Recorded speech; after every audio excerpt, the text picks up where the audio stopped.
Hey there. The news business is 24/7. It's a beast, and learning to master it is no small feat. But neither is becoming an entrepreneur. I chose a career that depends on listening and reading daily news and being involved with journalists on a weekly basis. Combining both entrepreneurship and storytelling means I need to watch and read both sides of the coin when it comes to news outlets. During the first week of the pandemic in March 2020, my question was, who can I rely on for the most up-to-date, accurate, and real-time information? What do I believe or not? Things were changing so quickly and no one was the expert. Nobody yet. Fast forward to today, I've worked with hundreds of entrepreneurs, founders, and leaders, and relying on both sides of the coin in life and work sets me up to win.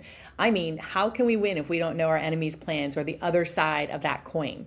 We may not like them, fully understand them, or go to bat for them, but we can listen to them and make sure our educated and informed decisions are possible. Friend or foe, occasionally watching together CNN and Fox or listening to Bloomberg and NPR opens our minds to listen, understand, and recognize the plans of both sides and make the decisions for ourselves. It's a great tactic and it has served me well. In daily conversations, having the ability to put yourself in others' shoes and to see a point of view dissimilar to your own is a huge advantage.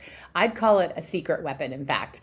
Friend or foe, ally or enemy, we can't advance without seeing all sides of a coin and knowing our opportunities, our challenges, and what sits in that neutral middle. Today, I'm telling you this for a reason. I was walking back from the gym and I heard Blake Farmer of This Is Nashville interview a panel on those who have moved in and out of Nashville.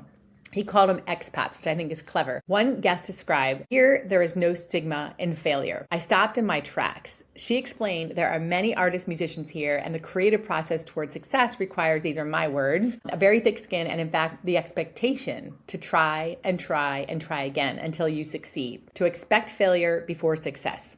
I appreciated this comment so much. To expect failure before success. I appreciated it because of that reason. This is also the story of leadership, entrepreneurship, and having the confidence in ourselves to make a plan that gets us to our end result and whatever success means to us. I never knew what to call this incredible philosophy of there is no stigma in failure, but I've lived it my whole life. So thank you, whoever that guest was. If we expect to have little or colossal failures before hitting something big, then this mindset becomes part of our journey.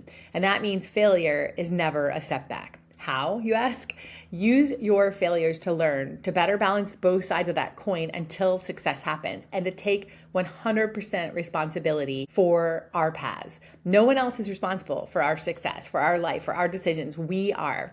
If this makes sense and you learn something, give it a like or share it with somebody that needs to hear it. And you can read more about the no stigma in failure concept. I also describe that as taking 100% responsibility for our lives in my book on Amazon. It's called Seek Your Unique. See you next time.